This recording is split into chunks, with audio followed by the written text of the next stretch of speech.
168-ի հարգելի հետևողներ, մի քիչ հետ կկանգնեք, պարոն Աղաբեկյան։ Մեր զրուցակիցն է Արցախի Հանրապետությունից պատգամավոր Արամայիս Աղաբեկյանը։ Պարոն Աղաբեկյան, ինչպես նախորդին այսօր էլ հաջողություն Տիգրան Ուլուբաբյանի այստեղ եք, միջադեպի մասին ինչպես եք տեղեկացել եւ ինչ եք ակնկալում կոնկրետ այսօր քննչական կոմիտեի այս հարցաքննությունից։ Միջադեպի մասին տեղեկացել եմ Ռոման Երիսյանից, փաստաբանից։ Առաջին իսկ օրվանից փորձել ենք տեղեկատվական մակարդակով մաքսիմալ շատ մարդկանց տեղյակ պահել, որովհետև սա առաջի դեպք չէ, սա հերթական դեպքերի շարանն է, երբ որ ոստիկանական ուժերը իրենց ցույց են տալիս ամենաթողության դիրքերից։ Այսօր էլ կարծում եմ, որ առանձնահատուկ ուրիշ այդպես որոշում չի լինելու։ Խնդիր է դրված մաքսիմալ ժամանակ ձգել, որպեսզի հանրային ուշադրությունը ժամանակի ընթացքում պակասի եւ իրենք էլ իրենց այդպես այնինչ չի սպանում ավելի ուժեղ է դարձնում եւ հիմա իրենք այդ տրամաբանության մեջ են։ Ամեն անգամ մենք ականատես ենք լինելու հերթական ոստիկանական բեսպրիձևի, որից հետո էլի ամեն ինչ փակվելու է։ Շատ են խոսում, ասում են նախկինում էսպես, նախկինում այնպես, բայց ես ամենայն դեպս այսպիսի այս մակարդակով, որ բոլոր ամեն ինչ ակնհայտ է, մարդիկ խոսում են, ցուցմունք կատարված եւ բոլորը թեմայի մեջ են եւ որևէ մեկը պատասխանատվության չի ենթարկվում,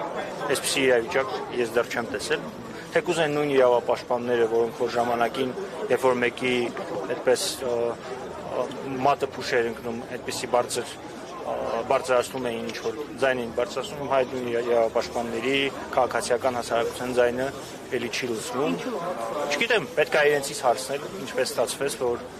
այդպես որոշակիորեն իրավիճակ փոխվեց եւ հիմա ամեն անգամ չոր իրադարձություններ են տեղի ունենում, որից հետո էլի համապատասխան արձագանք չկա։ Պարոն Աղաբեկյան, նշեցիք իրավապաշտպաններին, բայց կան նաև կոնկրետ շրջանակներ, մերձիշխանական այսօր, որոնք նախկինում դարձյալ շատ ակտիվ էին, ցանկացած փոքր-ինչ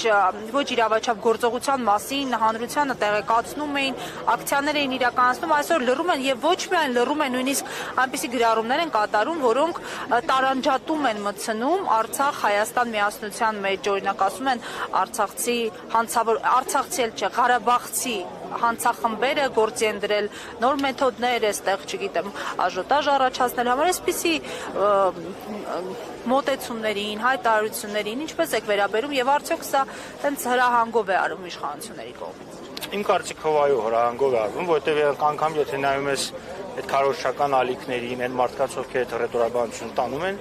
իրենք այդպես երկու ուղղություն են։ Այդ մարդիկ պաշտպանում են իշխանական քարոզչությունը եւ նարատիվներն են տանում եւ դրա հետ մեկտեղ հակաարցախյան քարոզություն են անում, որտեղ իրենց իշխանության հենասյուների մեջ են հենց մտնում դա։ Երեք հիմնական ուղղություն ունեն, ասում են, որ վայ նախկինները գալու են, երկրորդը արցախցիները այստեղ ինչ որ գործընթացներ են իրականացնում, երրորդն էլ ամեն ինչ որ կա Ռուսաստանն է մեղավոր։ Սա իրենց իշխանության հենասյուրներն են եւ դրա համար էլ որևէ կերպ չեն հրաժարվելու դրանից, ավելին նախադեպ էր եղել, երբ որ ես հասարակական կազմակերպության միջոցով դիմել եմ դիտորդ մարմնին, կոնկրետ խոսնակ լրատվականի մասով, որ առավոտից իշխանության պրոպագանդա էր անում եւ հստակ հակաարցախյան քարոզությամբ էր զբաղված։ Փորձագիտական եզրակացությունը եղել է, որ այդ մարդիկ կոնկրետ դրանով զբաղված են։ Հստակ կա լրագրող, որ այդ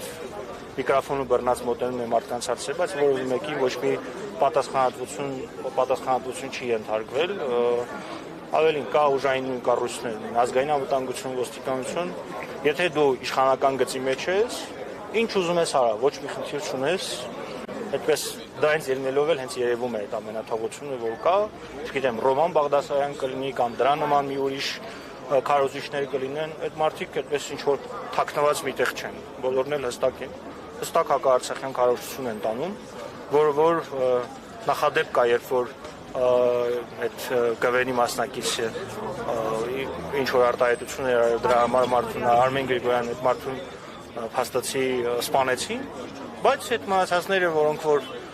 չգիտեմ, հստակ ներազգային ատելություն են տարածում, իրենք ոչ մի խնդիր չունեն։ Իրենք ավելին, ես վստահ եմ, որ իրենք անգամ այդ իրենց հենց այդ նարատիվների միջոցով սնվում են։ Շնորհակալ եմ, պարոն Աղաբեկյան։